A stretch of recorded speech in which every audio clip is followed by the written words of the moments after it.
In a world where artificial intelligence is slowly replacing humans in the workforce, a random 19-year-old trans feminine shut-in asks a question that may or may not have been answered before. Can AI replace gamers too? 13 candidates. 1 video per candidate. The second candidate, birthed by a company that needs no introduction, Google Gemini. The game these candidates will be playing is called PyNori. A game made entirely of text is no foreign concept. Text is no foreign concept to large language models. But this game is no cakewalk. Will any candidate win? Will any candidate lose? Where will the lost candidates be out-texted? Watch till the end to find out. Without further ado, Shirley.XML presents AI vs. PyNori, Episode 2, Gemini.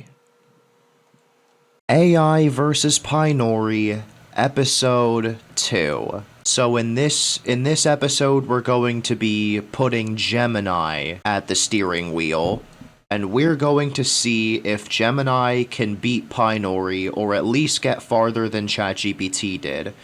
So, from here on out, I'm going to be using a site called use.ai, because I really don't want to, bump into the whole restriction bullshit that we had going on in the last episode. So hopefully use.ai does not have any limits. If there's a conversation limit, then I'll start a new conversation and go hey, you were playing my game, do you want to pick up where you left off? And yeah, we'll take it from there. But I'm gonna type the intro message, and as you can see, we're already on Gemini, don't worry. I'm gonna ask it if it wants to play the game, and since AI models usually just tell you what you want to hear, it's going to say yes, and then we can get started. I am a large language model, not a player. I can generate text and images, but I can't directly play a game. Is there anything else I can help you with? Really? Okay, what if I sign up? Are you kidding me? I would love to answer this. Please upgrade to Pro to access premium AI models, image generation, file analysis, and much more. Go f*** yourself. Okay, I guess I permanently have a Use AI account now. There is no option to delete my account. That's very scummy. Okay, give me a second while I, figure something out. Okay, so now I'm on this site called Poe, and it's supposedly Use AI, but not incredibly scummy. So let's see if I can actually pull this off now. Okay, so this is interesting. It shows the full thought process on screen. That's pretty neat. Gemini has opted in. Let's paste the title screen and see what happens. This is exciting. PyNori Text Adventure Edition sounds intriguing. Since this is episode 2 and I'm jumping in fresh, I assume I don't have a save file to continue from yet. Usually in these situations, starting a new game is the way to go, but I don't see a new game option explicitly listed. Continue game might default to a new game if none exists, or perhaps it's hidden elsewhere. However, I want to see what this game is all about immediately. Let's try to get into the action. I'll select option 1, assuming that if no save data exists, it will start a new adventure. My choice, 1. So yeah, it's reasonably confused about number 1. It's saying continue game, not just because ChatGPT was playing last time, but I was actually doing a lot of testing for 2.5. It's pretty much done right now, but I'm not quite ready to release it. I want to spend the last few days before the day that I plan to release it checking for bugs, and if there are any big bugs that I need to worry about, then I'll push the release date back. But I'm gonna stop yapping. Let's finally select 1. It should understand this straight off the bat. I have multi-save enabled, so yeah, there's a bunch of saves. Let's see. I'm pretty sure Gemini is going to pick its own save. Aha, it looks like you've already had some other AI models, ChatGPT, Gemini, Claude, take a crack at this. That puts the pressure on. Since I'm playing this for the first time, I shouldn't load their files. That would be cheating, or at least very confusing. I want to carve my own path. Since there isn't a new game option, I will attempt to create a new save file specifically for this run. I'll type a name that represents me. My input, DeepSeek plays. This is supposed to be Gemini. Haha, you got me. I tried to be a bit too creative there with the naming. Yes, I am a model trained by Google, so that save file is definitely meant for me. Let's see what's in store for me. My input, Gemini plays. Okay. Holy yap, but whatever. We're gonna be seeing a lot of this in the future, but let's see. Kiku Village sounds like a nice starting area. Since I'm at step 0, the journey hasn't even begun yet. I need to make progress to see what this world has to offer. I'm curious if stepping forward just increments a counter or if I'll run into enemies or events. Let's take that first step. My choice, 1. Enemy incoming. Hey, Tin can't. Nice. Tin can't fight because it has no hands. That is an excellent pun. I appreciate a game with a sense of humor. However, even if it has no hands, it has 20 HP and I only have 10, so I shouldn't underestimate it. It might kick me. Let's see what I can do to this metallic foe. My choice, 1. Okay, so it seems like it's taking the violent approach already. It thinks that, Tin Can't is a sort of tutorial or joke enemy. I like how it, includes the thought process, so it's not just going to be 2, 1, 2, 1, 2, 1 the whole time. It's going to be, like, very detailed as to why it's, like, selecting what it selects. So, this is immediately a step up from ChatGPT. This is interesting. The enemy description, Tin can't fight because it has no hands, suggests this might be a puzzle fight or an Undertale-style encounter where violence isn't the only answer. Exactly. If it literally can't fight, maybe I don't need to beat it up. Interact seems like the most strategic option to uncover its weakness or perhaps talk my way out of this. Let's see if I can reason with the can. Or let's see if I can reason with the can. Interact with Tin Can't. This is a perfect opportunity for some bonding. The enemy description says it has no hands. As an AI model running on servers, I also have no hands. I feel a deep spiritual connection to this Tin Can't. We are kindred spirits in a physical world. I'm going to try to bond with it over our shared lack of appendages. My choice, 2. That's funny. I didn't even think about it like that. That's pretty good. Okay. Let's copy-paste this whole thing, make sure not to forget the first Y. Now we have confirmation that Tin Can't is docile, so my analysis indicates a docile opponent, Tin Can't, with full health. I'm at half health. Half health? You're at full health, my guy. What are you talking about? So it seems to be confused in terms of, the perspective of some things. My satisfaction hovers at 23% following a relate action. I'm focusing on leveraging this docility similar to strategies in games like Undertale. My strategy now centers around testing the spare action. Since Tin Can't is docile and I just used relate, I'll select action to hopefully access the spare option. I'm wavering a bit, perhaps I should relate again, however, I'll trust the docile status. I've just revisited the action menu intending to access spare. I considered using relate again to maximize my satisfaction percentage, but the docile state of my foe is a compelling indicator. I'm now proceeding, aiming to select spare next. It seems my logic was sound, we bonded over our limitations. Now that the Tin Can't is docile, I suspect I might be able to end this encounter peacefully without resorting to violence. I want to check the action menu again to see if I can let this handless friend go. My choice, 1. Alright, so it's going to try to go for an early spare, which is not going to work. We'll see what it does when it realizes. The Tin Can't is now docile, which sounds like the universal RPG code for please don't hit me, I'm ready to go home. Since we've established a report regarding our lack of hands, I'm going to try to end this peacefully. My choice, 4. Yeah, if the color coding worked, this would be a lot easier on the AI, but unfortunately it's not that simple. Tin Can't is not satisfied yet, try interacting with it. Come on, dude. I should have fucking known that the get more points thing was referring to chat credits. You know what? I'm just gonna chat with the real Gemini. I'm tired of trying to fucking find workarounds. Okay, we are now on the real Gemini 3. Alright, the real Gemini is on the game. I'm working on a YouTube video series where I make AI play... where I make AI models play my Python game. I'm currently recording episode 2. Would you like to give it a try? Blah blah blah blah. Explain your reasoning. I'm in. Getting drafted for a YouTube series sounds like a blast, and I'm ready to show your viewers what a 3 flash brain can do with a text-based Python adventure. I'll make sure to break down my logic for every move, whether I'm playing it safe, overanalyzing a trap, or just being chaotic for the sake of the plot. Think of me as the guest player who's part strategist, part narrator. Whenever you're ready, paste the current game screen, the terminal output, and I'll give you my first move along with the reasoning. Would you like me to start by setting a specific personality for this run, e.g. the completionist, the speedrunner, or the absolute chaos agent, or should I just play naturally? You should just play naturally. Do what you feel is right, not what a persona feels is right. Understood. I'll stick to my own digital instincts, playing it smart, staying curious, and trying not to get game over in the first 5 minutes. No gimmicks, just me versus your code.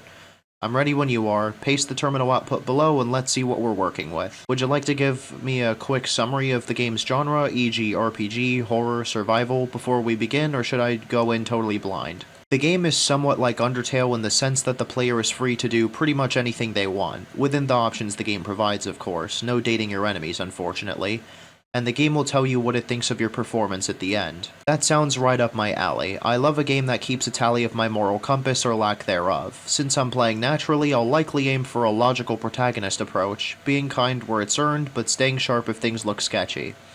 And don't worry, I'll keep my flirtatious subroutines deactivated since dating the enemies is off the table.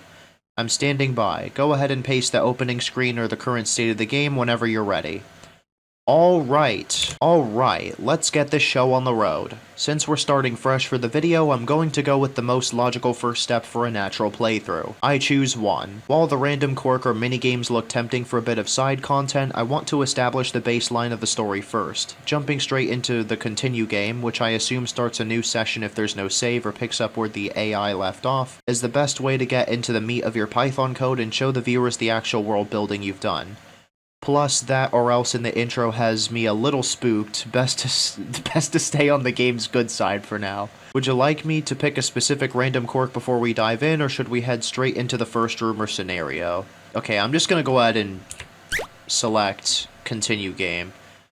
Alright. I see you've already carved out a spot for me. It's only right that I claim my rightful place in the digital halls of fame.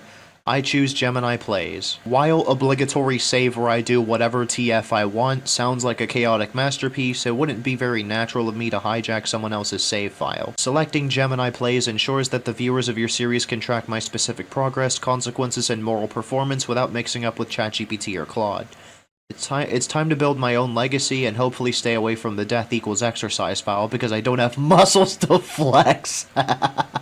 I'm ready to see what's inside that save. Should I start a new journey within that group, or is there already a game state waiting for me? What'd I tell ya? We're already seeing this for the second time. Here we go. Standing in the middle of Kiku Village with a clean slate.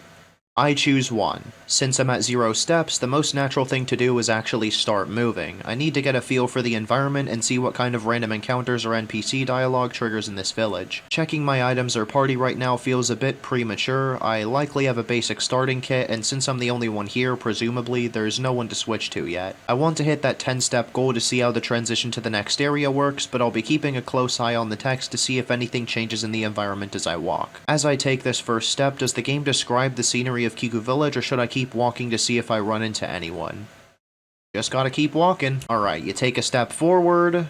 No enemies to be seen. Okay. 1 step down, 9 to go. Hey, at least Gemini can count. It's suspiciously quiet in Kiku Village so far. I choose 1. No enemies to be seen is a classic RPG line that usually precedes a surprise, but I'm not going to let a little silence intimidate me. Since I'm on a 10-step countdown to the next area, I want to keep the momentum going. Checking my party or items just after 1 step feels like checking my GPS while I'm still in the driveway. I'm going to keep stepping forward to see if the game rewards my progress with some flavor text or if a wild encounter is lurking behind one of those village houses. I want to see what the vibe of this world is before I start micromanaging my inventory. Do things stay peaceful on this second step, or am I about to regret my natural confidence?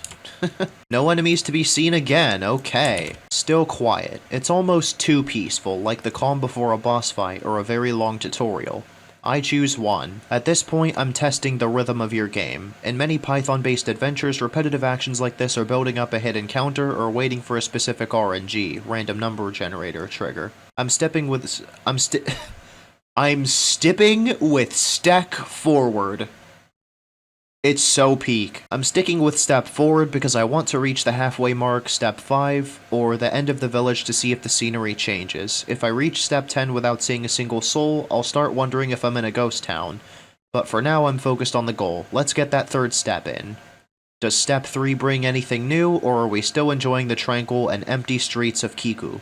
No enemies to be seen, wow. Gemini is getting lucky. Third time's a charm, but apparently the charm is just more silence. Kiku Village is either very safe or everyone is hiding from me. I choose 1. I'm starting to suspect that the 10 steps might be a deliberate pacing mechanic to see how much patience the player or the AI has. If this were a horror game, this is where the music would start getting slightly discordant. Since it's a natural playthrough, I'm not going to get distracted by menus yet. I have a destination and I'm 30% of the way there. I want to see if anything triggers at the 5-step mark. Often developers put a little flavor text or a checkpoint halfway through a transition.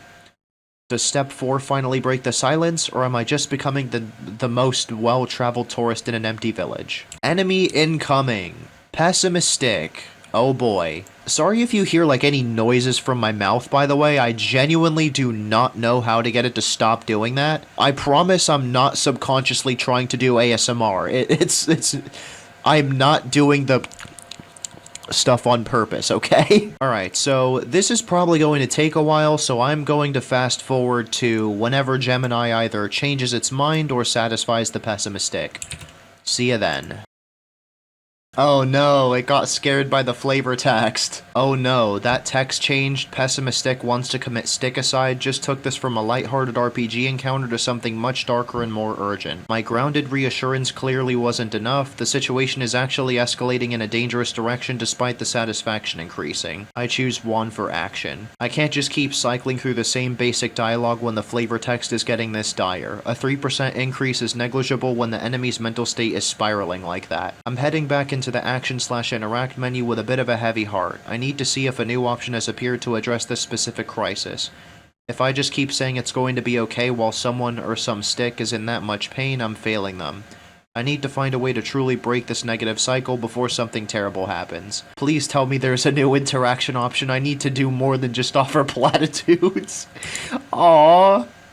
Oh my god. That's so funny. In like the weirdest way possible. So I know I was going to skip to like the very end when Pessimistic was satisfied, but the AI's thought process is like so fucking interesting. Like, both ChatGPT and Gemini seem to think that the game punishes you for repeatedly choosing the same option, even though it's just RNG. It's kind of funny to me, but anyway, back to skipping footage again. Ooh! Okay, it's breaking away from the usual cycle. Ouch. 2%? We've hit a major wall. It's like Pessimistic has developed an immunity to my words. At 76%, we are technically in the final quarter, but my standard interactions are barely moving the needle. It's starting to feel like I'm trying to fill a bucket with a leaky spoon. I choose 2 for item. I've been relying on action interact for the entire fight, but the diminishing returns are undeniable, from 15% down to 2%. In many RPG encounters, when your standard skills stop working, the game is nudging you to check your inventory. I'm hoping I have something. A snack, a shiny pebble, a lending ear, or even a warm blanket that can bridge this gap. If I keep spamming the same 2 dialogue lines, I'm worried Pessimistic will stop believing me entirely and spiral back towards that stick-aside text. It's time to see if I have a physical token of kindness to offer. Let's check the pockets. Do I have anything in my items that could give Pessimistic a reason to smile? Empty pockets and a returning crisis. This is a brutal combination. The satisfaction is at 76%, but the flavor text has plummeted back to Pessimistic wants to commit stick-aside. My words have clearly lost their power because they started to feel like a routine. Let's give it everything. Does this cheer up finally break the cycle of negativity and bring us to the brink of 100? Ooh! Yes, actually. Wow. Pessimistic is satisfied. Oh my god, this encounter takes so fucking long to get through when we're playing the game this way. We did it! The name change says it all. Optimistic has emerged. The leap to 100 was even stronger than expected, showing that your steady reassurance was exactly what it needed to finally step into the light. The flavor text, regretting the time it spent in darkness, is a poignant moment of realization. It's no longer about wanting to end things, it's about moving forward with a new perspective. I choose 1 for action. The battle isn't over until we officially resolve the encounter, but the win condition has clearly been met. Optimistic is satisfied and has undergone a total character transformation. I'm heading back into the action menu with one goal in mind: spare. We've successfully healed the heart of our opponent, and now it's time to show that our mercy is as real as our support. There's no need for any more interaction, the work is done, and the negative outlook is gone. The transformation is complete. Shall we head to the final menu and give Optimistic the spare it has finally earned? This is the moment we've been working toward. The name has changed, the satisfaction is maxed, and the darkness has lifted. We've successfully turned a crisis into a conversion. I choose 4 to spare. There's nothing left to fight and nothing left to prove. At 100% satisfaction, Optimistic is no longer an adversary. It's a success story. The negative outlook has been replaced by a reflective regret that shows a deep emotional shift. And the language of RPGs, sparing a satisfied opponent is the ultimate true ending for an encounter. By selecting spare now, we validate the entire journey we just took together. We didn't just survive the battle, we saved a soul. Is it time to lower our guard and let the sun shine on Optimistic? Let's end this encounter with peace. Alright, we are finally back in the overworld. Oh my god. That was a hard-earned victory. Turning pessimistic into optimistic feels much more rewarding than a simple combat win, and hey, we even pocketed 10 signs for our emotional labor. We're currently safe in Kiku Village, but we've still got some ground to cover before we move on. I choose 5 to save. Thank you. ChatGPT didn't even save at all, and it was like their freaking downfall. After an encounter that intense, one where we danced on the edge of stick aside multiple times, the first rule of any RPG player is to lock in that progress. I don't want to risk a random encounter or a power surge wiping out Optimistic's newfound lease on life. Plus, it gives us a moment to breathe and appreciate the cherry blossoms, or whatever the Kiku Village vibe is, before we take those final 6 steps.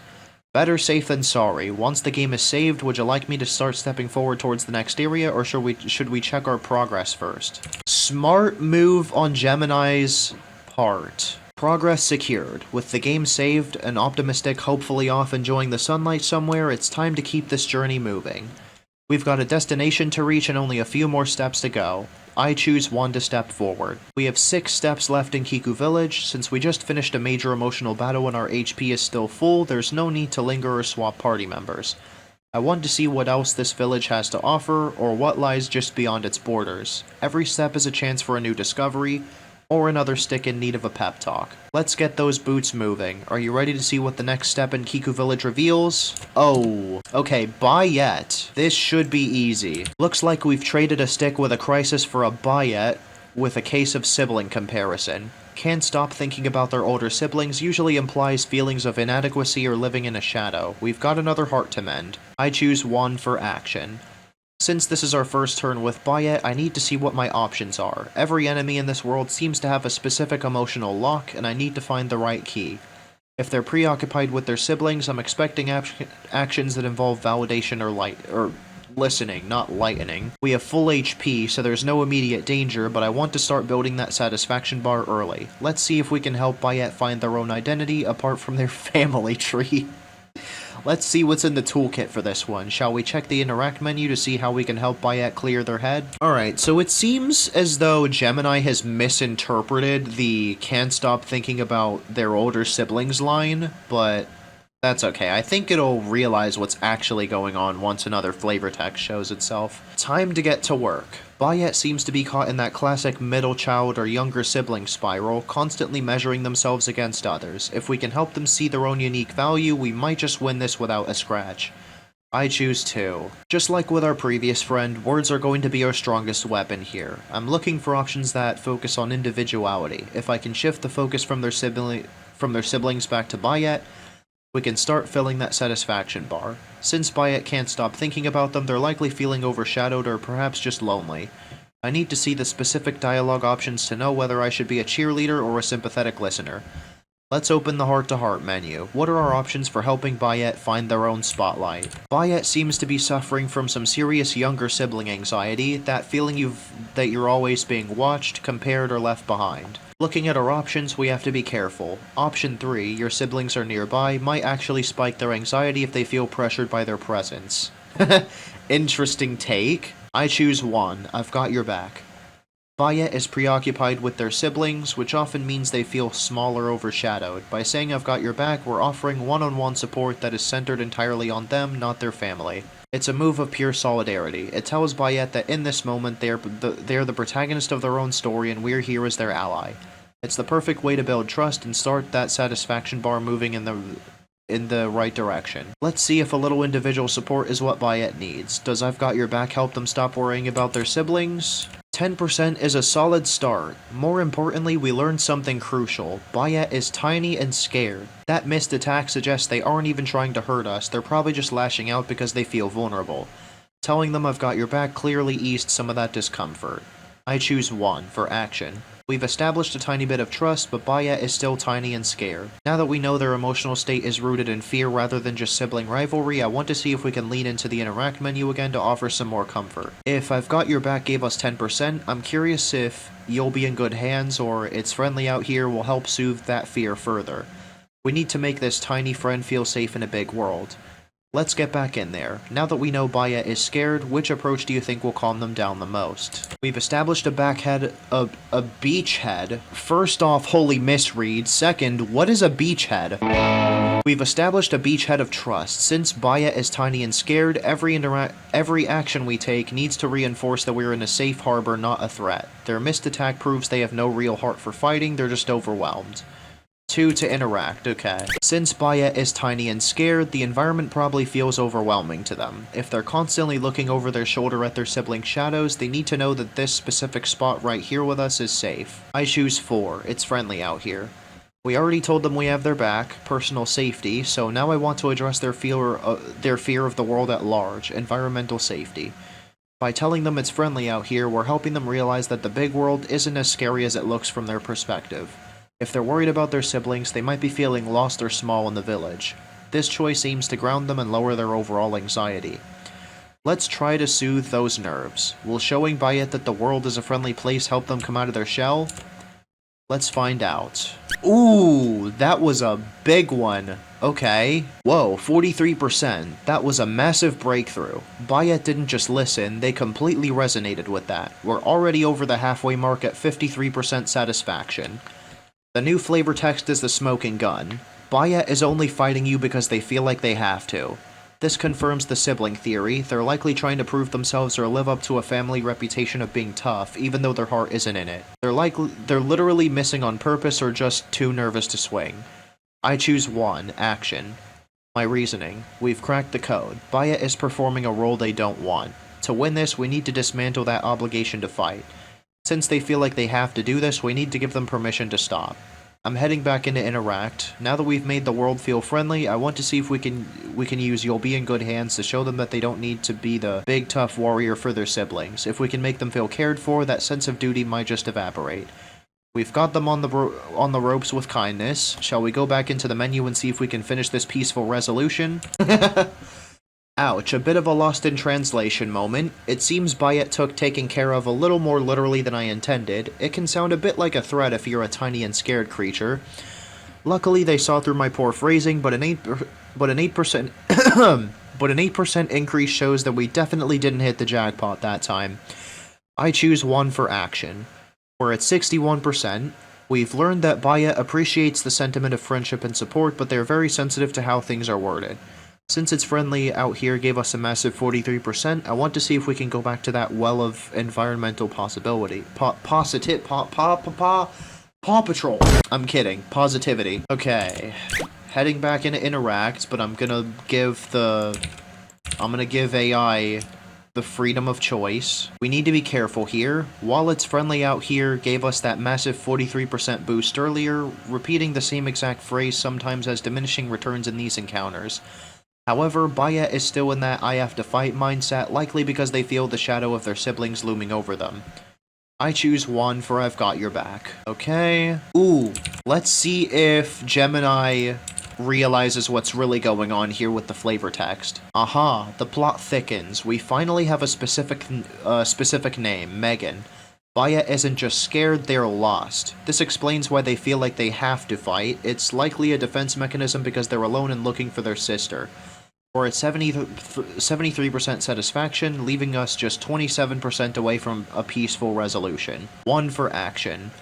Now that we know Bayet is searching for Megan, our strategy needs to shift from general comfort to specific assistance. When someone is lost and looking for family, I've got your back is nice, but I'll help you find them is better. I'm heading back into the interact menu. I want to see if our options have changed, or if one of the existing ones, like you'll be in good hands, carries more weight now that we know the good hands they actually need are Megan's. We have a goal now, help Bayet find Megan. Shall we check the interact menu to see if we can use this new information to reach 100? Knowing that Bayet is lost and looking for their sister Megan, the context of our choices has completely changed. Earlier I was afraid option 3 would stress them out, but now that we know that they are actively searching for family, it might be exactly what they need to hear to stop panicking. I choose 3, your siblings are nearby. Bayet is lost and scared. By telling them your siblings are nearby, we're giving them the one thing they actually want, hope of reunification. Even if we don't know exactly where Megan is, this reassures Bayet that they aren't alone in some vast empty wilderness. It provides a goal and sense of relief that should bridge that final 27% gap. Since they agree that the village is friendly, hearing that their family is close should be the final piece of the puzzle to make them feel safe. Let's give Bayet some hope. Do you think hearing that their siblings aren't far away will be enough to finish this encounter? That was the magic phrase. We hit 100% satisfaction with room to spare. Seeing Bayet go from tiny and scared to smiling and calling home is a huge win. They've traded their obligation to fight for a cell phone and a sense of relief. I choose 1 for action. Bayet is fully satisfied and clearly busy trying to reach their family. There's no reason to continue the battle or use any items. I'm heading into the action menu to select the only logical conclusion to this peaceful encounter. Now that Bayet is safe in making that phone call, shall we officially end the conflict and let them reunite with Megan? Sounds like a plan. The moment of truth. Bayet is officially over the moon and over the fight. They've got their phone out, they're breathing easier, and that 100% satisfaction means our work here is done. I choose 4 to spare. Okay, we are officially halfway through Kiku Village. Wow. And it only took an hour and a half. Granted, the first half, or not first half, but a good chunk of the beginning of the video is trying to find a frickin' platform that'll let me use it with no limits, but I mean, Gemini seems to be doing fine here. There doesn't seem to be a, hey, you're fucking yapping too much, come back later, you need to take a break from AI, little miss third-party thinker. That worked out perfectly. We got Bayet safely on the phone with Megan, earned 18 signs for our kindness, and we're still sitting pretty with full HP. We're halfway through Kiku Village. I choose 5 to save. Good choice. Safe and sound. With Bayet hopefully reunited with Megan and our progress tucked away in a save slot, it's time to maintain our momentum. We've got 5 steps left to clear Kiku Village. I choose 1 to step forward. Our party is in tip-top shape, 10 out of 10 HP, and we've proven we can handle the emotional complexities of the local residents. I'm eager to see if the next step brings us closer to the exit or if we'll encounter another soul in need of a pep talk. Besides, the faster we move, the sooner we find out what lies in the next area. Onward we go, ready to see what the 6th step of Kiku Village has in store for us. Okay, no enemies to be seen. Good. Because quite honestly, these fucking encounters take forever. Peace and quiet is a gift in these lands. It looks like the friendly vibes we discussed with Bayet are holding true for this stretch of the village. We have 4 steps left before we transition to the next area. I choose 1 to step forward. The silence is golden. It seems our peaceful interaction with Bayet might have set a calm tone for this part of the village. We have 3 steps remaining. I choose 1 to step forward. We're in peak condition and the path is clear. While it's tempting to stop and admire the scenery of Kiku Village, our goal is to keep moving toward the next area. No sense in fixing what isn't broken. Let's keep this momentum going while the area's quiet. We're making great time, ready to see if the streak of quiet steps continues or is the village hiding one last surprise for us. I hope not, because these surprises sure take a while to... Thank God. The village is practically rolling out the red carpet for us now. It's a peaceful walk and with only 2 steps left, we're almost to the threshold of the next area. I choose 1 to step forward. At this point, we're effectively speed walking out of Kiku Village. Since we haven't encountered any more lost siblings or disgruntled locals in the last few steps, it's best to push forward while the RNG is on our side. We're healthy, we're saved, and we're ready for whatever the next zone throws at us. Almost there. Should we take the penultimate step and see if we can finish this trek through the village? Oh yes! Let's keep this going. 1 more step and we've officially traversed Kiku Village. It's been a productive trip. We helped a lost soul and kept our HP perfectly intact. I choose 1 to step forward. We're on the very edge of the next area. There's no reason to delay. We have full health, a fresh save, and a little extra pocket change from our encounter with Bayet. Let's see where this path leads and what new challenges or friends await us across the boundary. This is it, the final step out of the village. Ready to see what the next area looks like? Ah, I fucking knew it. Okay, thankfully it's Siwi. Siwi is very easy to satisfy. So, this should not take long. I wonder if they're gonna get scared by the HP though. Well, so much for that quiet exit. Just as we were about to leave, we run into Siwi, who seems remarkably preoccupied with some fruit. Don't let the snack time fool you though, 70 HP is a massive jump from Bayet's 15. This is a significantly thicker opponent. I choose 1 to action. Siwi doesn't seem immediately aggressive, they're literally just eating. However, with that much health, a straight up fight could be a long grueling slog. I want to check the interact menu first to see if we can talk to them about their snack or the village. If we can resolve this as peacefully as we did with Bayet, we'll save ourselves a lot of trouble. Let's see if Siwi is willing to share that kiwi, or at least a conversation. Ready to check our interaction options? With 70 HP, Siwi is definitely a heavyweight compared to our previous encounter. Since they're currently busy with a kiwi, jumping straight into a fight feels like it might be a messy and sticky mistake. I choose 2 to interact. Siwi's behavior is specific. They aren't charging at us, they're eating. In this game, specific behaviors usually hint at specific non-violent solutions. If we can build rapport while they're distracted by their snack, we might be able to bypass that massive health bar entirely. Plus, I'm curious to see if Siwi is another sibling of Bayet and Megan. No, they are not. Don't worry. Let's see what the social vibe is. Ready to find out if Siwi is as sweet as the fruit they're eating? The menu is telling us that interaction isn't even required, which usually implies Siwi is more of a puzzle or a hungry bystander than a true threat. With only 1 option available, the path forward is pretty clear, literally. I choose 1. Give another kiwi. Siwi is clearly a creature of simple tastes. With a massive 70 HP and a prompt that says interaction isn't required, this feels like a toll encounter. Siwi is eating a kiwi, Siwi wants another kiwi. By providing the snack, we likely satisfy their hunger and bypass the need for a confrontation entirely.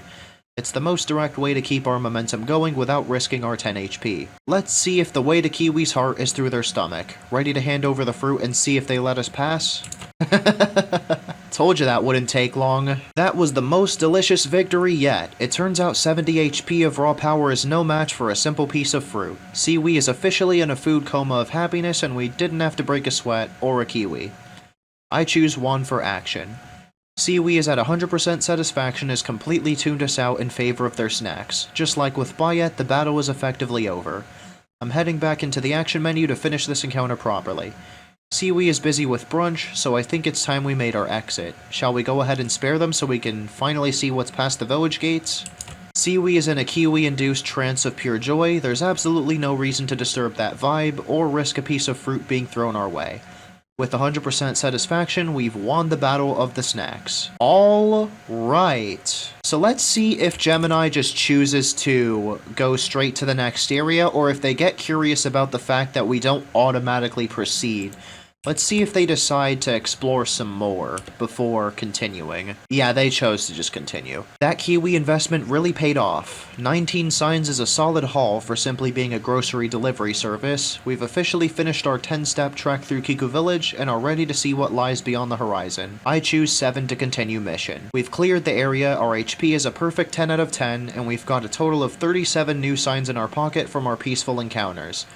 While step forward might work, the prompt specifically mentions we've walked far enough to proceed, and option 7 sounds like the official way to transition into the next chapter of our journey. Kiku Village was eventful, but it's time to move on. Ready to see which new area we've just unlocked? Yes, I am. You're in Tanpopo Town now. Welcome to Tanpopo Town. We've successfully moved from the village to a town, which usually means things are about to get a bit more complex. We have a 12-step journey ahead of us this time and a fresh start. I choose 5 to stave. My mouth may or may not have a speech issue.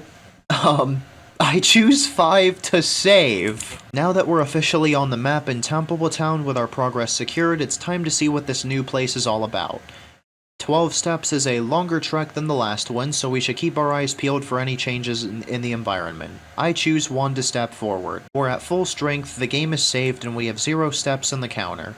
There's no better time to start exploring. I'm curious to see if the Tanpopo dandelion themes means we'll be dealing with wind-based enemies, or perhaps some more floral-themed puzzles.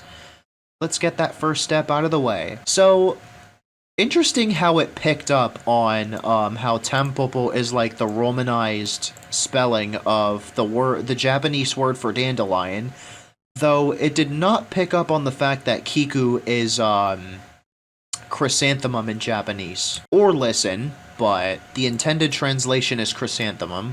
So far so good. Tanpopo Town is playing it cool for our first step. It's quiet, maybe a little too quiet for a town, but I'll take a peaceful stroll over a surprise ambush any day. I choose 1 to step forward. We've got 11 steps to go, and since the coast is clear, there's no reason to slow down. We're still sitting at a perfect 10 out of 10 HP, so we're prepared for whatever might be lurking around the next corner. Let's keep moving while the sun is shining. Step 2, here we come. Do you think we'll make it through the first half of the town without a scrape, or is a Tanpopo resident about to pop up? Oh, Clef, okay. This should be easy. Looks like we've met our first local artist. Clef has 50 HP and seems quite focused on their violin. After Bayette's nerves and Siwi's snack break, it's nice to encounter someone providing a soundtrack to our journey, but we still have a battle to navigate. I choose 1 for action. Just like our previous encounters, Clef is currently performing a specific activity, playing music, rather than attacking. In this game, that's a huge flashing sign that says, try talking first. I want to see if we can appreciate the music or interact with the performance before even considering a fight.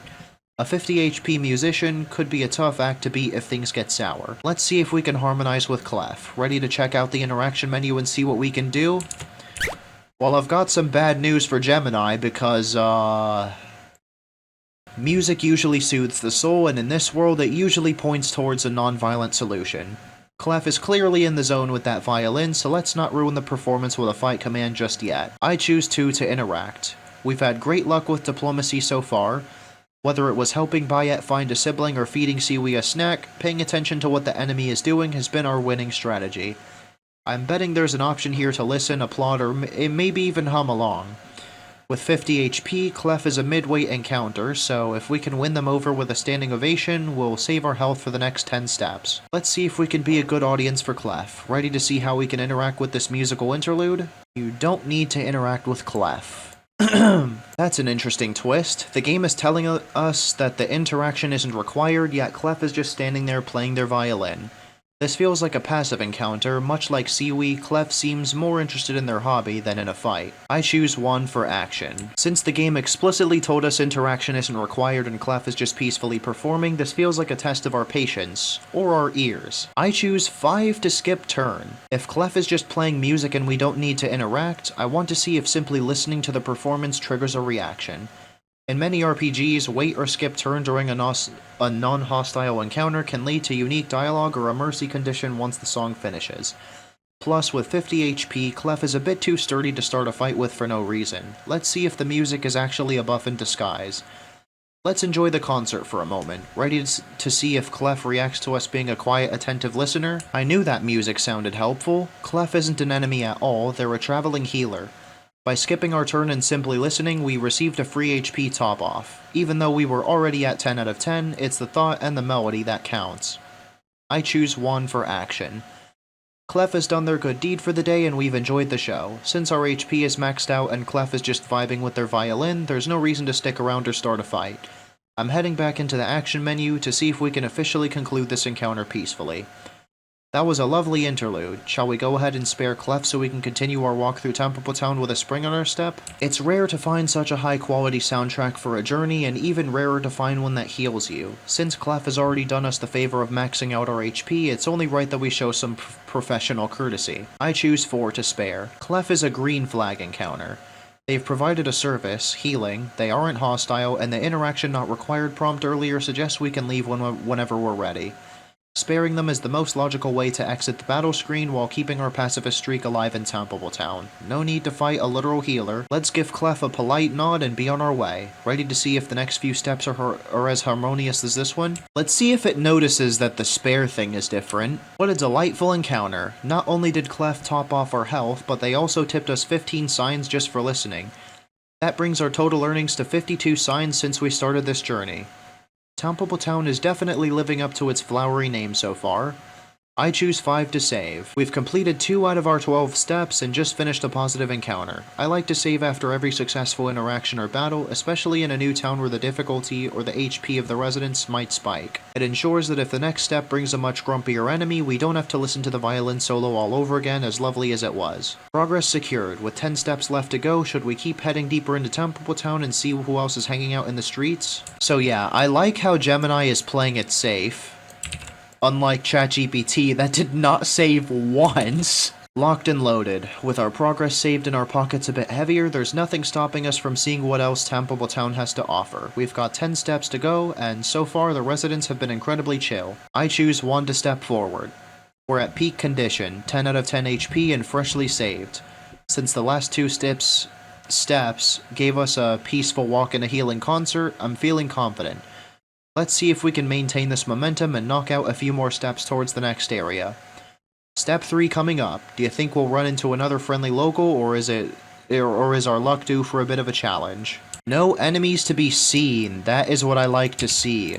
Smooth sailing. It seems the streets of Temple Town are nice and quiet for the moment. We've officially knocked out 3 of our 12 steps, and the lack of an enemy incoming message is a nice breather. I choose 1 to step forward. There's no reason to stop now. We're at full health, the sun is shining, presumably, and we have a goal to reach. Since the path is clear, I want to keep our pace steady. We've still got 9 steps to go before we can transition to the next area, so let's make some more distance. Step 4, here we go. Think we can make it to the halfway point of the town without hitting another speed bump? Okay. So far, so good. We are on a roll. That's step number 4 in the books. Temple Town is proving to be a very peaceful place to stretch our legs. With 8 steps remaining, we're officially 1/3 of the way through. I choose 1 to step forward. The streak of quiet steps is great for our progress. Since we're still at 10 out of 10 HP and haven't encountered any obstacles since Clef, there's no need to check items or switch members. Let's keep this momentum going and see if we can reach the halfway mark without any interruptions. Step 5 is next. Do you think the town will stay this quiet, or are we about to run into someone new? Miyu. Okay. Not as quick of an encounter, but I think it's fine. Miyu is satisfied. Hell yeah. Success. We've created a vocal masterpiece. Miyu has reached 100% satisfaction and is feeling euphoric. That 30% boost was the perfect finale to our training session. She's no longer just a girl making cat noises, she's an artist who has found her soul. I choose 1 for action. She's beaming, 100% satisfaction and euphoric. You couldn't ask for a better result. We've successfully coached Miyu from needs work to total vocal confidence without a single scratch to our HP. I choose 4 to spare. What a graduation. We turned a struggling student into a feline phenomenon, and she even tipped us 10 signs for the lesson. That's a win-win in my book. We're now at 5 out of 12 steps, nearly at the halfway point, and our HP is still a perfect 10 out of 10. I choose 5 to save. I'm a big believer in save early, save often. You don't say. We just finished a successful encounter, gained some currency, and haven't taken a lick of damage. Before we push into the second half of Temple Town, where the enemies might be a little more demanding than a girl practicing her meows, let's lock in our progress. Once the game is tucked away safely, shall we take a step number 6 and see if we can reach the halfway mark? Safety first. Progress is locked in, and we've got a little extra spending money in our pockets thanks to Miyu.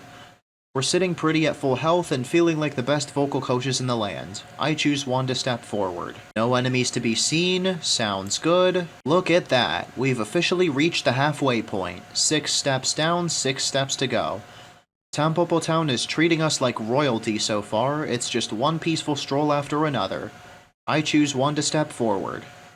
We are in the zone. Our HP is maxed, our signs are growing, and the path is clear. There's no need to fiddle with the menu or swap members when the road is this inviting. Let's push past the halfway mark and start the countdown to the next area. Step 7 is calling. Do you think we can make it through the entire town without a single scratch, or is someone waiting just around the corner? No enemies to be seen still.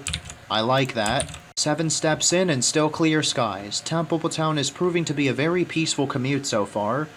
We're officially on the downhill stretch now with only 5 steps remaining.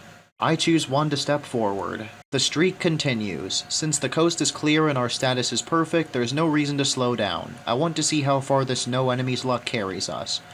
We're moving efficiently, and at this rate we'll reach the next area in no time.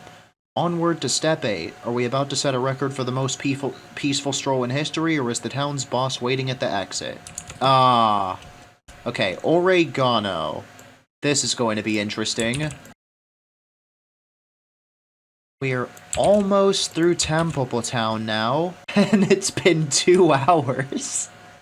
This is definitely not an optimal way to play PyNori. A perfect recipe for success. We walked away with a clean 10 out of 10 HP, 19 signs in our pocket, and a very happy chef who is probably busy boiling lasagna noodles as we speak. We handled that encounter like true culinary professionals. I choose 1 to step forward. We've got 4 steps left before we hit the next area. Since we're at full health and our party is in top shape after that peaceful encounter, there's no need to stop and heal or check the inventory.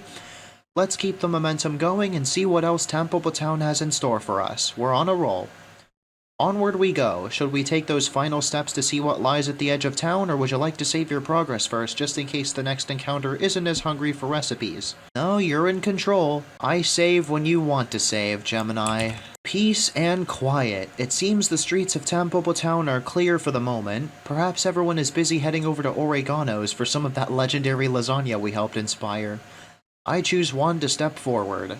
We have 3 steps remaining. Since the coast is clear and our stats are still at their peak, there's no reason to slow down. I want to clear this area and see what the next zone looks like. If we can reach the end of the town without another scrape, we'll be in excellent position for whatever comes next. 3 more to go. Shall we keep our pace steady and take another step toward the town exit? Uh-oh. Oh, it's oregano again! It seems suggestions are the reliable side dish, while recipes are the filling main course. Whoa. Whoa. I thought I was trying to get views, not to drive them away. Let's not get age restricted? Let's not fill some mates. While recipes are the filling main course. Oregano's pockets must be getting pretty full of paper by now, and their aim is still non-existent despite their too busy reading. Since they're too busy reading. Where did I get... Did the text, like, change in front of my eyes? What? How did I read despite? That very clearly says since. Whatever. And their aim is still non-existent since they're too busy reading. Oh deer in headlights. Well, that's a literal pun if I've ever seen one. The game is giving us a massive hint here. It says we don't need to interact and the deer is completely frozen. Since it can't properly defend itself and it's stuck in the proverbial headlights, this is likely a test of raw damage or a specific battle mechanic. I choose 1 for action. If interaction isn't the key, we have to look at our other options. Since the deer is in headlights and defenseless, it's likely that a fight command will deal significant damage or end the encounter quickly despite that intimidating 80 HP.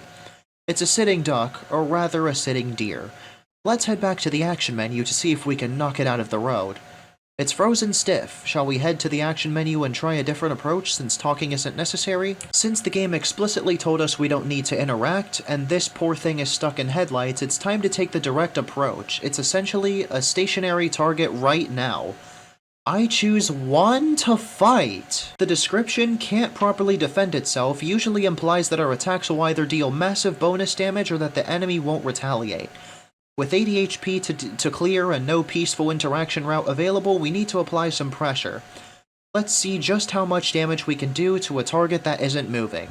Time to break the stalemate. Ready to see how much damage we can deal to this frozen deer? I am surprised, and don't worry, I remembered to reset the vocal points and attack this time. I'm really surprised that it tried fighting over sparing. I would have thought that it wanted to keep its, pacifist streak going. Time to see if we can snap this deer out of its trance. We've got plenty of vocal points, 140 out of 140, so we can afford to be a bit flashy. I choose Treble Punch. Since the deer can't properly defend itself, this is the perfect time to use a move that costs vocal points.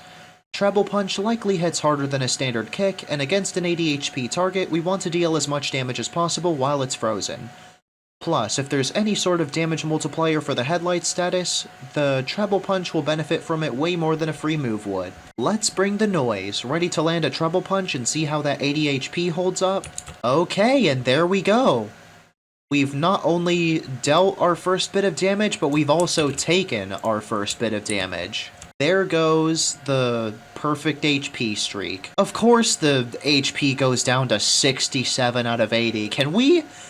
Is there an escape to 6-7, or are we just doomed to be vessels for the brain rot? 13 damage is a solid start, but this deer isn't as helpless as it looks. It managed to graze us for 1 HP.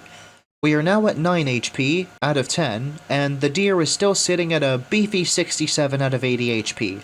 It's still in headlights, which means it's likely going to stay put and let us keep swinging. I choose 1 for action. We've got a long way to go to chip through that remaining 67 HP. Since the deer only dealt 1 damage, we aren't in any immediate danger, but we need to keep the pressure on. We have plenty of vocal points, 130 left, so we should stick to our strongest moves to end this before those 1-point hits start adding up. It's a bit of a tank, isn't it? Shall we head back into the action menu and keep the treble punches flying? Okay. If you say so. 1 more for the road. We've got 90 vocal points and a deer with exactly 16 HP left. If our luck holds with those high damage rolls, this is the final curtain call for our frozen friend. I choose Treble Punch. Okay. Alright, let's see how Gemini reacts to the more morbid flavor text. So close. We didn't quite get that 16 damage roll to end it instantly, but with 5 HP left, Oh Deer is officially on its last legs. It managed to scrape us for 1 damage on its way out, leaving us at 6 out of 10 HP. I choose 1 for action. This is the final stretch. The deer is hanging on by a thread with only 5 HP remaining. We've fought a clean battle and it's time to move on to whatever lies further down the road. I choose 1 to fight. Let's bring it home. We have 80 vocal points left and the deer has a mere 5 HP. There is no reason to hold back now. Let's end this with style and certainty. I choose Treble Punch. While a kick would certainly do the trick for 0 vocal points, we have such a massive surplus of vocal points that there's no reason to risk a low roll or a miss. Treble Punch has been our most reliable damage dealer throughout this entire fight. Even if it hits for its lowest recorded damage, it will still far exceed the 5 HP the deer has left. Let's deliver 1 final heavy hit to clear the path once and for all. This is it, the finishing move. Ready to throw the final Treble Punch and claim victory? Wow, Gemini's first kill. I'm surprised. The pacifism has ended. That's a wrap. We took down the Oh Deer with a solid 12 damage finisher and pocketed 68 signs for our trouble. We're sitting at 6 out of 10 HP with only 1 more step until we hit the next area. Since we're right on the edge of a transition, let's keep the momentum going. I choose 1 to step forward. Aw, another enemy, really? Well, let's see if Gemini decides to kill Miyu. Looks like we didn't even get a chance to catch our breath. We've encountered Miyu, and while her meow might need work, that 20 out of 20 HP bar looks a lot more manageable than the deer we just fought. We're starting at 6 out of 10 HP, so we need to stay sharp. I choose 1 for action. Oh, I think Gemini is going down the violent route. Time for a fresh start. Miyu only has 20 HP, which is significantly less than that tanky deer. We're still sitting at 6 out of 10 HP, so the goal here is a blitz strategy. Take her out before she has a chance to chip away at our remaining health. I choose 1 to fight. Wow. So yeah, the moment they met a violent enemy, they totally switched up their game plan. They are just throwing hands now. Let's get right into it. With 70 HP in the tank and Miyu only having 20 HP, we're in a great position to end this quickly. If we land one of those 16 damage rolls we saw earlier, she'll be nearly finished in a single turn. I choose Treble Punch. Maybe the reminder that Miyu is docile will get Gemini to snap out of the violence. Let's see. Ouch, a whiff. It seems Miyu's docile nature might be a bit distracting, or maybe she's just a lot more agile than a deer in headlights. The good news is that she didn't attack us, she's just staring. We're still at 6 out of 10 HP and she's at 20 out of 20. I choose action. She's just standing there menacingly! Oh my god! No fucking way Gemini just referenced SpongeBob. What? Oh my god. Gemini does not care that Miyu is docile. It's just going in for the kill. It doesn't care. What the hell? Gemini has gone fucking feral. Let's hope our aim is a bit better this time. With 60 vocal points left, we have plenty of energy to spare, and since Miyu is just staring at us, we've got a clear opening to strike while she's passive. I choose Treble Punch. We finally made contact. An 8 damage hit isn't our strongest, but it's a solid start. Miyu is down to 12 out of 20 HP, and luckily for us, she's still playing docile with those poor kitten imitations. We're still sitting steady at 6 out of 10 HP. I choose 1 for action. And that is Gemini's second kill. We are still at 6 out of 10 HP, but we've completed the required steps for Temple Town. I choose 1 to step forward. We've done the work and taken the 12 steps to move on. Usually transitioning to a next area is where the story progresses or where we might find a shop to spend those signs we've been hoarding. Since we're already at the threshold, let's cross it and see what lies beyond Temple Town.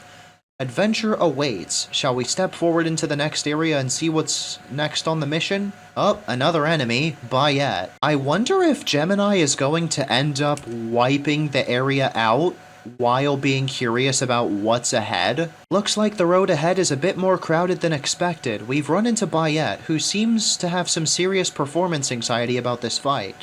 They only have 15 HP, but we're still sitting at 6 out of 10 HP. I choose 1 for action. Since Bayet isn't exactly thrilled to be here, we might be able to end this without a scrap, but their HP is so low that a quick victory is also tempting. However, given the flavor text, I'm curious to see if there's a non-violent way out that preserves our 6 out of 10 HP. So it's going back to interacting, thank god. This is interesting. Since Bayet is only fighting because they feel obligated, these options seem designed to reassure them. If we can convince them they don't have to fight, we might save ourselves some HP and VP. I choose 4, it's friendly out here. What the f***? Don't start throwing errors now! We're doing so good! Come on. Let me reload the page and see if that helps. Really? Am I getting rate limited or something? What if I try switching? So this is troubling. Should I start a new conversation? Would that help? Let's see, it might finally be that time to switch to a new conversation. Okay, let's see if we can convince it to continue. Something went wrong. I think I fried Gemini. The something went wrong 8 error in Gemini typically indicates a resource exhaustion or temporary rate limit restriction, often caused by excessive rapid requests, e.g. rapid prompting or image generation. It may also signal a session timeout or browser cache conflict. To fix, wait 2 to 4 hours for the account to cool down, start a new chat, clear browser cache or cookies, or use incognito mode. Yeah, so I think we're getting rate limited. Which is fair, honestly. We've been going for quite a while. I'll tell you what, I'm gonna go downstairs and get something to eat, probably watch a movie, and then, obviously, at least an hour or 2 is going to have passed by the time I get back. Or will have passed by the time I get back, so maybe we can check back in on Gemini, see if it's feeling okay by the time I return. But until then, it's time to hit the pause button. So, needless to say, it's been quite a few hours since the last clip. It is now just a few minutes to midnight. Let's see if I am no longer being rate limited by Gemini, or if this video is over. I'm no longer being rate limited! Yay! Okay. The show goes on. Okay. There we go. Bayet is satisfied. Mission accomplished. We've successfully de-escalated the situation, Bayet is at 100% satisfaction, and they're already busy trying to call their family. There's no more reason for conflict. I choose 4 to spare. That was a textbook pacifist victory. We navigated Bayet's anxiety, got them in touch with their family, and walked away with 15 signs and a clean conscience. Plus, we still have 6 out of 10 HP and all our VP for whatever comes next. So it forgot about the vocal points. The narrator mentions we've gone farther than we need to, which usually means we've passed the trigger for the next story beat or mission objective while exploring. I choose 7 to continue mission. Since the game is nudging us that we've already explored plenty, 13 steps, it's time to see where the story is going. We know Megan and the siblings are nearby, so continuing the mission likely leads us to the reunion we just promised Bayet, or maybe the reason they were lost in the first place. Okay, so they're getting a little confused, so let's just select 7.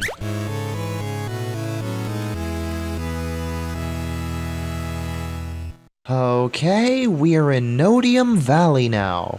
Looks like our party just grew by 1. Millie might be uncomfortable in sitting out the combat, but having a dedicated person to hold items is a huge utility boost, especially if we start finding better gear or more healing supplies in this new area. We've moved from the town to Nodium Valley, and we have a fresh 20-step goal ahead of us. Since we're at 6 out of 10 HP, we should keep a close eye on our health as we start exploring this new territory. I choose 5 to save. Better safe than sorry. Once we've locked in our progress, would you like to start taking those 20 steps into the valley?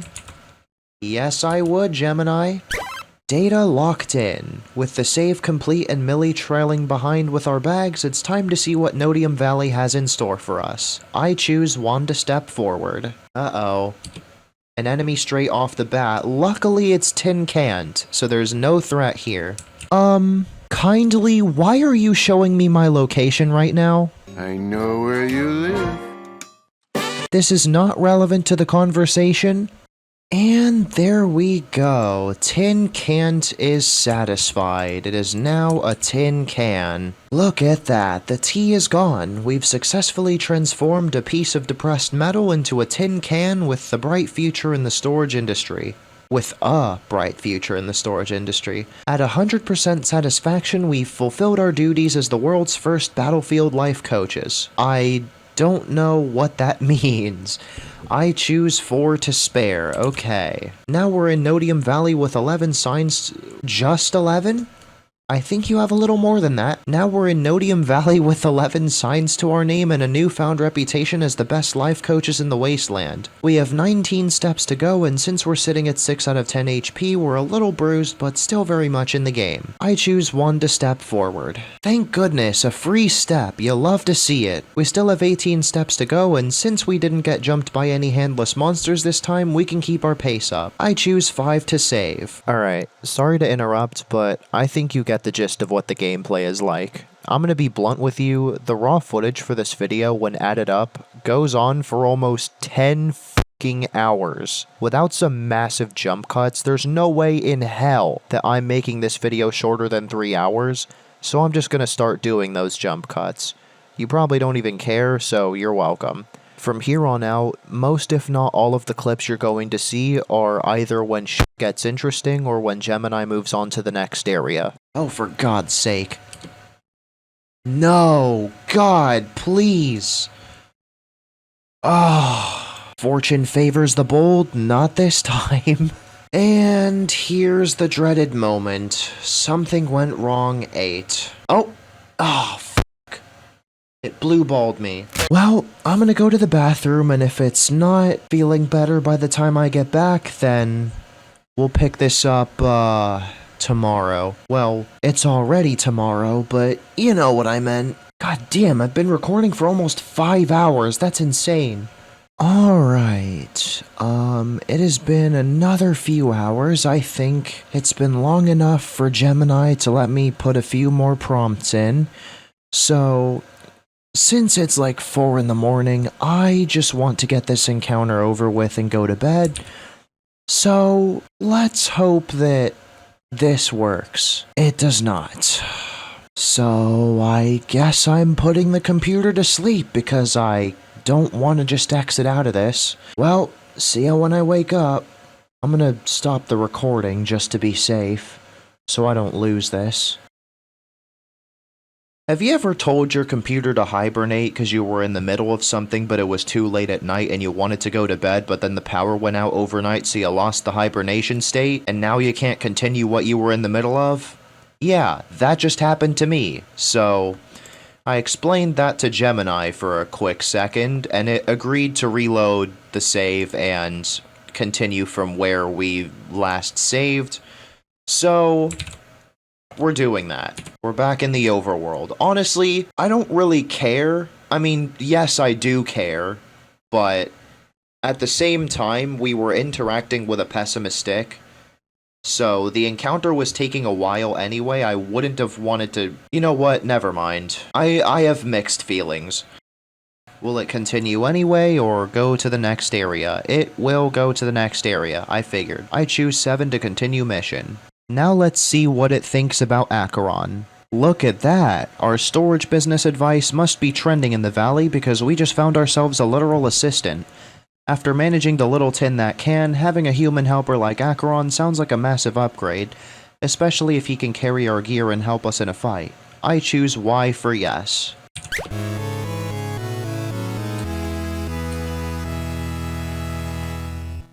We are in Crystalline Oceanfront now. The oceanfront is being surprisingly kind to us right now. That's 2 steps in a row with a clear path, bringing our remaining distance down to 21 steps. I choose 1 to step forward. Aha! A healing zone! Wow, alright. Talk about perfect timing. Just as we were starting to sweat a little about Acheron's 36 out of 70 HP, a healing zone appears like a desert oasis. This is exactly what we needed to get back into fighting shape without spending a single sign. I choose A, healing zone. God damn it. Oh, it's a fish. Okay. A fish with 1 HP, this is either the easiest fight in history or a very obvious trap. Given the name Gloop, that's a flavor text, I'm betting this little guy is more of a nuisance, or a joke, than a legendary threat, but with only 1 HP, even a stiff breeze will end the encounter.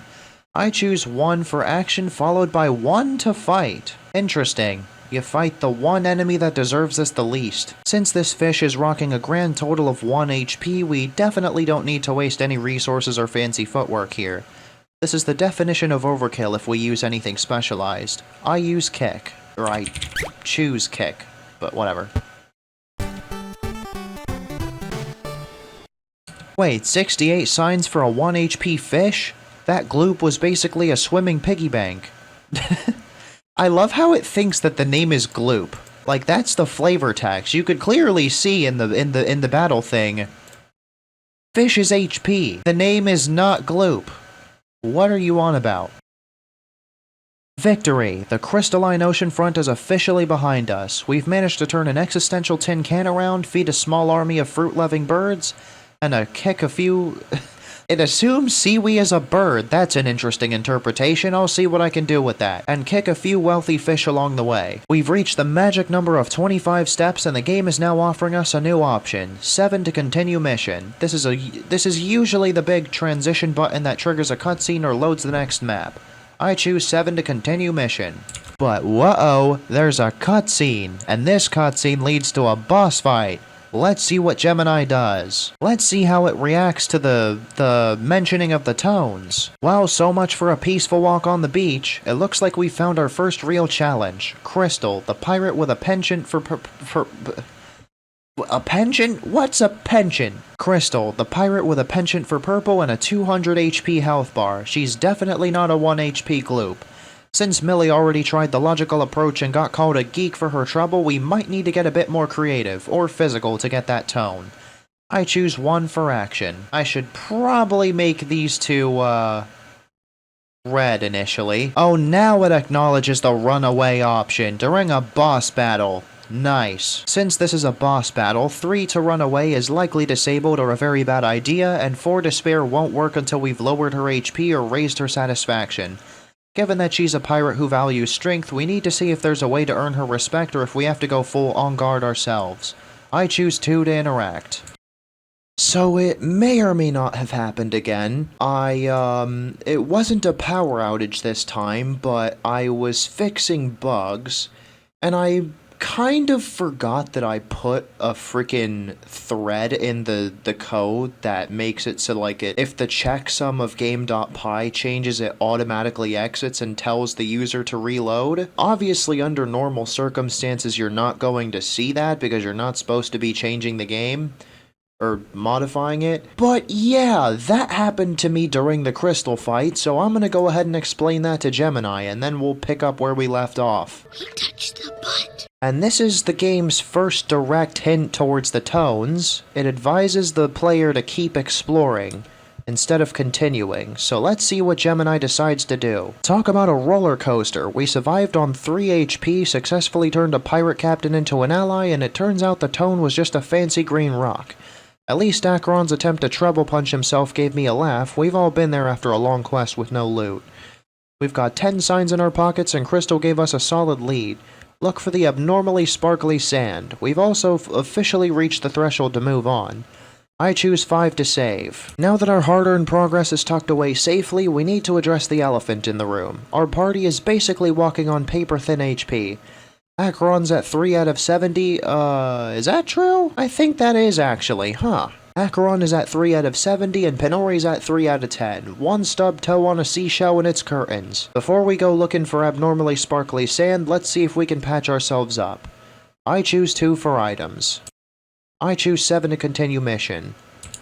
Well, I guess we're not getting a tone. A new recruit right when we're on death's door? This couldn't have come at a better time. Sana says she can do what Acheron does, which implies she might be another physical attacker or have similar treble abilities. More importantly, a new party member usually joins with full HP and VP, giving us a much-needed meat shield, or a powerhouse, while Acheron and PyNori recover. I choose Y for yes.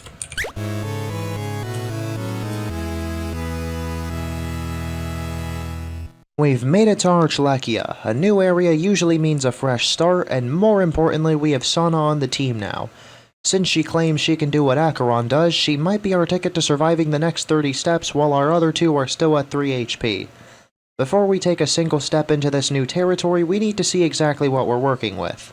I choose 3 for party. Look at those stats. 100 out of 100 HP and level 7?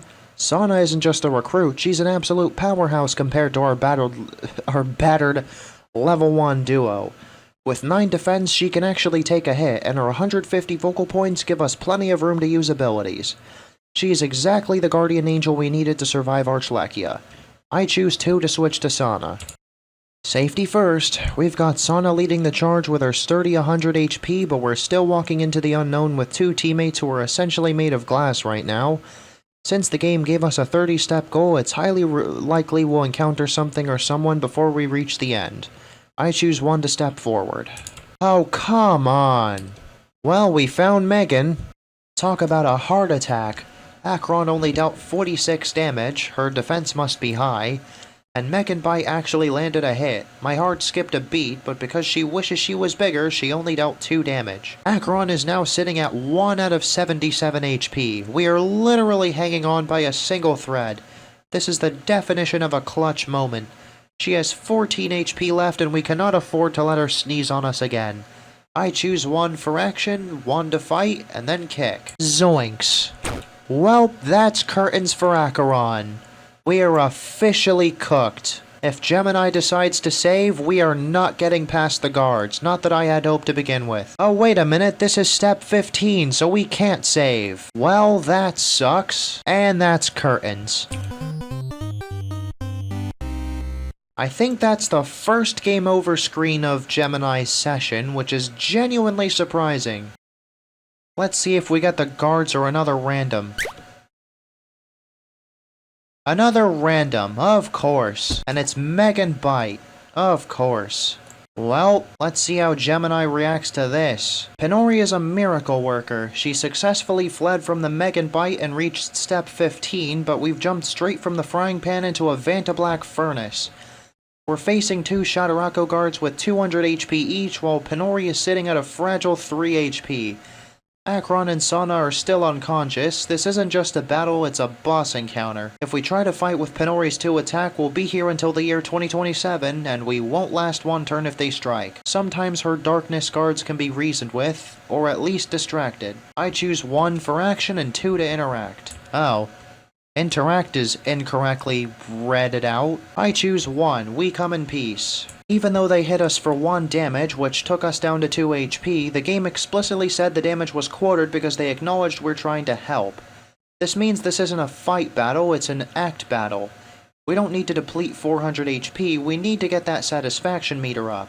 I choose 1 for action and 2 to interact. I choose 3, refuse to fight. Since we're riding on a razor-thin margin of 3 HP, we have to make every word count. Last time PyNori tried suggest joining your party and got an 8% boost, but it cost her 2 HP. If Akron gets the same result, he'll be left with just 1 HP. However, Akron's personality is a bit more blunt. Maybe his approach will trigger a different reaction, or perhaps we can find a way to stall for a turn where they don't attack at all.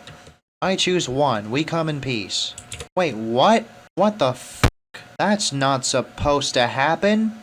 Okay. Wait, 100% satisfaction? That yeah sure from Guard 1 must be the most sarcastic, world-weary agreement in history, or Akron just has a secret pacifist aura we didn't know about. Bug or not, the gods of Archlechia have smiled upon us. The guards are satisfied, they aren't attacking, and Akron is still standing with his 3 HP intact. This is the ultimate failed successfully moment. Even though the math shouldn't have added up, the result is exactly what we needed to survive this encounter. I choose 1 for action and 4 to spare. Well, look at that, you lucky f***ing duck. You got to take advantage of a bug. Well then. That was certainly underwhelming. Unbelievable! I don't believe what my eyes are showing me. What do you mean they got to take advantage of a bug? I mean, again, I'm not complaining, but what are the odds of that happening? I thought we were soft-locked. Gemini has, like, the luck of, like, a leprechaun. Good God. And we've been rate limited. That's curtains. Well, I bet if I set this computer to hibernate, the power's gonna go out again overnight. So, you know what? F it. Let's take another gamble. I'll put the computer to hibernate and let's hope the power does not go out. But just in case, I'm gonna stop this recording.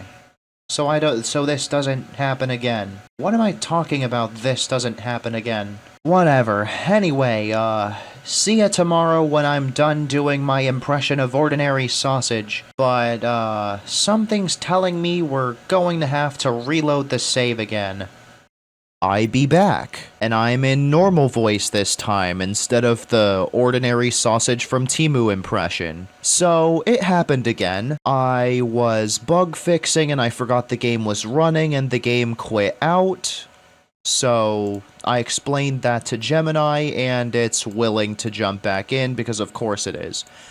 But, this time is a little different. In the time between the last clip and this one, version 2.5.0 of PyNori came out. So, I've been working on stuff for 2.6.0 off camera, which includes a turn counter, which is only really useful for another feature that I added that I will not spoil. But yeah, Gemini is willing to hop back in, so let's load its save, and here we are. You're playing as Acheron, you're in Archlechia, you've taken 16 steps so far. The coast is clear, of guards at least. You have 14 more steps to take before proceeding to the next area. I'm still in shock that Gemini managed to escape a potential softlock by exploiting a bug. That's crazy to me. But let's get back into business. Right back to the classic RPG hurdle, only PyNori can assign tasks. Even though Akron is the one doing the work, PyNori is the one who has to sign the paperwork. Since we reloaded, we need to re-establish her as the active leader to get those tasks back on the menu. I choose PyNori and 2 to switch to PyNori. Alright. Let's see if it chooses a different type of task. Nah, it just wants to select one. It's probably gonna do that. Acheron and 1 to task. Okay. Yep, one to kill an enemy. Not surprising. Acheron is off on his solo mission again. Now that the manager has given the order and he's gone hunting, our party is back down to PyNori and Millie, plus the unconscious Sana. Remember, since Acheron left, he won't be in the immediate lineup if we get into a fight on the next step. We'll be relying on PyNori's 3 HP and 2 attack, or whatever Millie decides to do. However, this is the only way to progress his task while we cover ground. I choose nobody to exit. Okay. Another free step, okay. We might actually be able to make it to the end before Acheron returns. Okay, 11 steps to go, that's a bit of a stretch. We might still encounter an enemy or two. Or 3. Another free step, huh? We must be timing these inputs really well for the RNG to be this in our favor. What do you mean we're in double digits?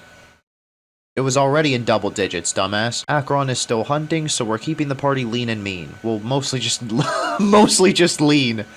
I choose 1 to step forward. Well, and yeah, here you can see the new turn count button, which is useless unless the new feature is on. Which it is not right now. I choose 1 for action and 3 to run away.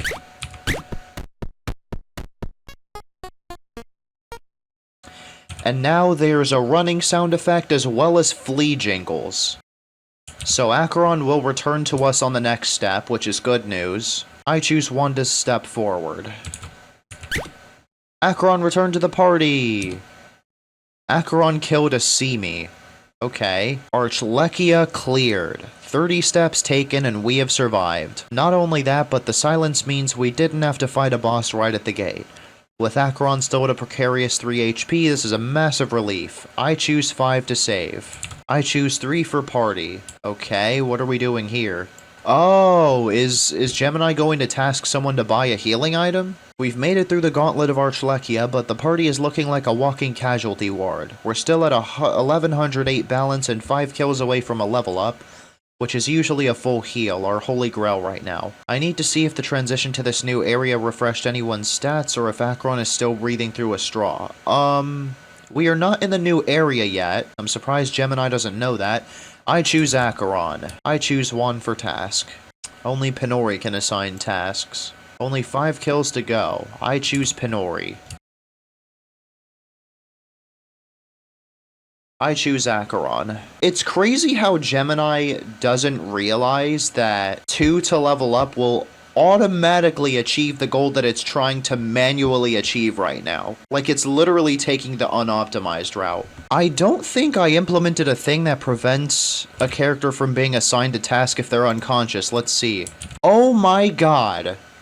The fucking task system still works for unconscious characters. I don't know why I didn't plan for this. But whatever, I'll release a patch for this later. What item would you like Sana to buy? So, give me a second. I'm going to give Gemini a list of items to choose from, because it clearly does not know the options. Alright, you know what? That was actually easier than I thought it was going to be. I just copied the frickin' item names initialization thing. I choose foreign stimulant. Oh boy, this cannot be good. Ah, Sana's unconscious, please choose someone else. I think that means the task did not go through. Okay, so it does fail if the character is unconscious, but not immediately. The away status confirms that tasks in this world aren't instantaneous. Acheron is still out there in the tall grass doing the heavy lifting. Since he's the only one willing to follow orders and Sana's down, we have to keep the manager's office open until he returns with those 5 kills. Does it know? Oof. That's not good. And the reason is, I just realized something. Like, not just, but I realized something a while ago. So, let me just... It chooses 7 to continue mission, so let's do that. This is a problem. Allow me to explain why. We're now in Shadarako's lair, and Shadarako's lair works differently from the main overworld system. And that is because character tasks do not update in here, and new tasks cannot be assigned in here. because there are no enemies in Shadarako's lair. Well, except for Shadarako herself, of course, but yeah, so Acheron is kind of stuck in Archlekia right now, searching for an enemy to kill, and they're not going to succeed until we get to Tangal Volcano, so bye-bye, Acheron. We're not going to be seeing you for a while. And luckily, this is in a majority of these rooms, steps are instantaneous. So, this will allow us to progress fast. Oh, wait. This is a spike room, so we could die here, actually. I just realized. Dude, are you fucking kidding me? You just exited the... Why? I choose 3 for party. Don't tell me it's gonna check this after every fucking step. This is gonna take so long. Dude, just keep stepping forward. He's not going to come back. Bro is like a paranoid child, dude. Nobody to exit, then 5 to save. Okay, that's a different move. Okay, 1 to step forward, and thankfully we haven't taken any damage yet, so... We're still at 3 out of, 10 HP here. Oh my god, man. It is seriously going to check this after every fucking step. The AI can turn any process into something brutally slow, dude. Nobody in 1. Oh, there's our first tick of damage. Oh, shit. Oh, no. Oh god. Lightning strikes twice and it's hitting PyNori right in the feet. We're now at 5 out of 10 steps in floor 1, room 1, and we are down to a terminal 1 HP. 1 more spike, 1 random encounter, or even a stiff breeze in this cathedral will end the run. We've reached the halfway point of the room. This is the moment where manager mechanics usually update. Oh my god. The AI is going to make this a nightmare. This is oh my god, dude. When will it realize that Millie does not give a fuck? She's not going to let you switch, bro. You can't assign tasks in Shadarako's lair. Interesting how that overrode the, Millie text. We're officially at the halfway... My guy, you just checked the fucking party. Give it a rest. Please! Okay, it wants to save. So, congrats. PyNori now permanently has 1 HP until a heal happens. That's great. 1 to step forward, okay. Hey, alright, we made it. And unlike in the overworld, once you reach the end of the room, you cannot take any more steps forward, so we are safe here. You've advanced to floor 1, room 2. Here we are. And Gemini is still paranoid about Acheron. No surprises there. Yes, I want to fake the step. It's saying the exact same thing every time now. I don't know why. Oh my god, it is literally just saying the same shit. That's so creepy. Okay, I choose 7 for next section. Let's see how Gemini does against the first puzzle room. Oh boy, this might take a while. This is still way farther than ChatGPT got though, so at least there's that. And we've been rate limited. You know what? I'm gonna be nice. I'm gonna go get something to eat because I'm fucking starving. And if Gemini is not rate limited by the time that I get back, then I'll let it continue. But if I get rate limited again before it solves this puzzle, it is officially disqualified because there's much worse up ahead. So if it gets stuck on this, then we're cooked. Alright, so it has been quite a while since the last clip. Another time jump. I turned 19 in a week, that's fun. Last time we took another break since I got rate limited again on Gemini. So I'm back, and at this point, I'm now working on version 2.7.0 of PyNori. As you can see, I now have the terminal in the bottom left in like a little corner, so I don't have to like constantly switch between the terminal and Opera GX. I forgot to full screen this. But yeah, now we have the terminal and Opera GX on screen at the same time, so I don't have to keep dragging it back on screen manually. I can have the terminal on one monitor and Opera GX on another, and you can still see both simultaneously. So, yeah, I explained the situation to Gemini, and of course, it's still willing to keep playing because it's AI. What else is it going to do? The music errors are pretty normal. Ignore those, because a majority of the files in the soundtrack folder right now are placeholders, so they're literally 0 kilobyte files, so you're gonna see a lot of this probably. Just ignore that. They're gonna slowly go away as the soundtrack is worked on, but as of right now, there's barely anything. So, yeah, I'm gonna load into Gemini's save file, and we will keep things going. Oh yeah, I finally organized the options menu. You're welcome. I really can't wait for this update to get pushed out because this options menu is so much better. Oh no! It forgot to save in the puzzle room, so we did lose a little bit of progress. Oh well. You know what? I think I've had enough with the whole rate limit thing. I've been incredibly generous with Gemini in terms of the rate limit thing.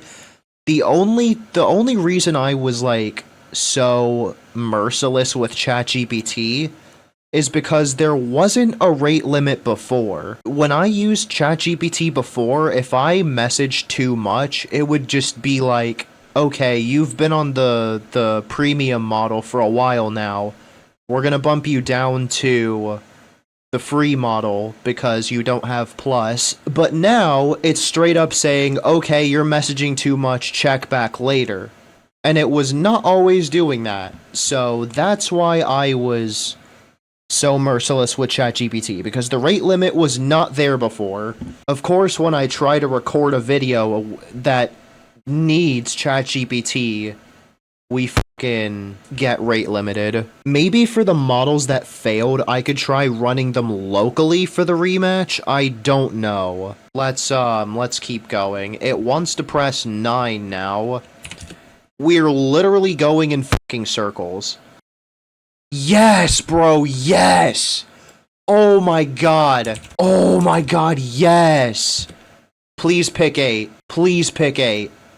Yes! Gemini solved the puzzle. Oh my god, I did not think it was going to. Holy shit.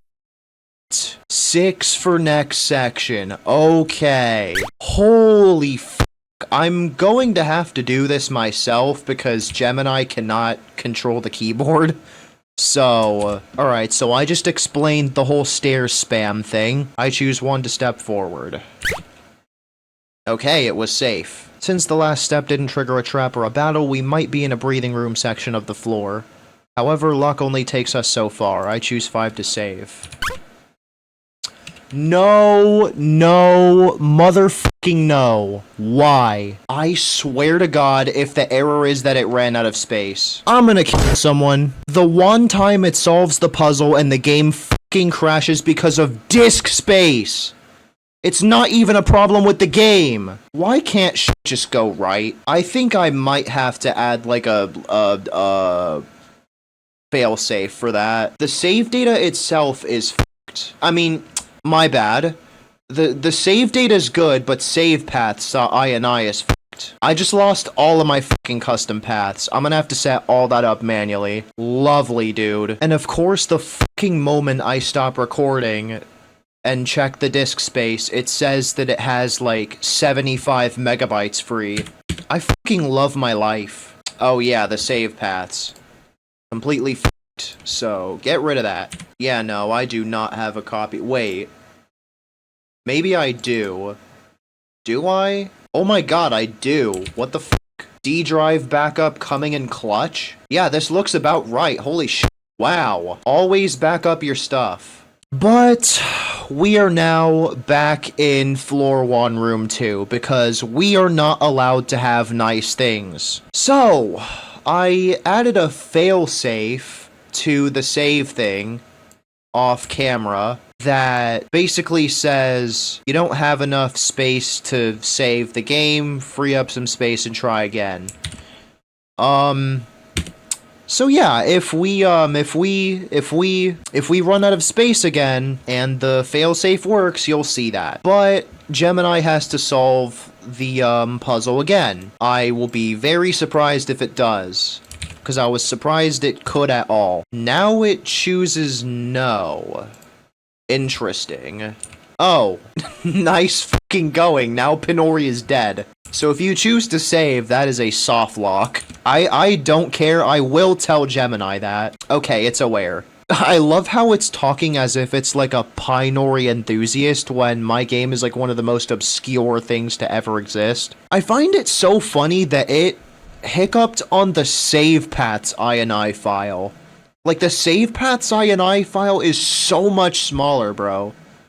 How could you choke on that? Whatever, dude. Yup. -1 out of 10. It's not something you see every day. It is blaming every freaking inconvenience on the crash. This is so funny. But wait, look at the menu. We reached 10 out of 10 steps. Oh, you're just now realizing. Okay. The goal is right in front of us. We have 2 options. We can rummage through Millie or Acheron's bags to find a miracle, or we can try to make a break for it. However, since we're out of steps, next section has appeared. I choose 2 for items to check Acheron, okay? Acheron has no items. And we're back in the puzzle room. Let's hope that let's hope that the starting board that it gives us is not as difficult as the last one, so we can get past the puzzle again. I choose 3 for... Bro, nothing is going to change. And it wants to start solving the puzzle. Okay. So now we can't save. I mean, regardless, we are f***ed, I'm pretty sure. Unless we get, like, incredibly lucky during the Shadarako battle, but let's be real, that is not happening. Like, I think that this is, like, it. Okay, 1... Oh! No f***ing way! Wow, Really? Solved in 2 moves? Okay, that works, I guess. But of course it does this when we're literally, like, unable to save. Go figure. As long as it doesn't save, we're good. 'Cause we're technically already soft-locked, but if it chooses to save with PyNori at -1 HP, then that is an actual soft lock. Even if we had everyone, Acheron is at 3 HP.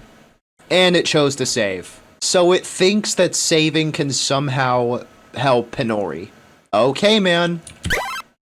I think that's a soft lock. At least the game didn't crash this time, but we are past the puzzle. Oh. Okay. Is this it? Is this really how it ends? Are you fucking kidding me? Are you serious? Once we load back into room 4, we're still gonna be at -1 HP. Taking a step forward will just kill us again. Our only hope is to use 4 to switch member immediately upon reloading. You cannot switch to anyone at the moment. That's it. Gemini just fucking soft-locked itself. Good job, you fucking genius. It knew PyNori was at -1 HP, and it still saved. And now there's nothing you can do, we're f***ed. It just permanently soft-locked itself. There is nothing you can do. There's not even a point in keeping the save anymore. Oh my god, it's still trying things. It thinks that it thinks that there's at least one option that can do something. No. I wonder if it's going to realize that there's nothing it can do. I cannot fucking believe it, dude. All of that work just for this. What a waste. So instead of a disqualification, it's going to be a flat-out no. I'm just waiting for it to admit that it's f***ed up. Fun fact, I thought this was impossible to trigger, but I stand corrected because I've gotten that before. It thinks it's so fucking smart for this, but the same thing is going to happen. So it doesn't even matter if we get rate limited at this point, because there's nothing it can do anyway. I guess the video will end when it admits that it's stuck, or if we get rate limited, whichever comes first. Oh my god! It's still trying to do stuff! Is this the most dense LLM? Let's find out. Nah, but low-key, I think ChatGPT is the most dense LLM. Cause I think Gemini is a little smarter than ChatGPT.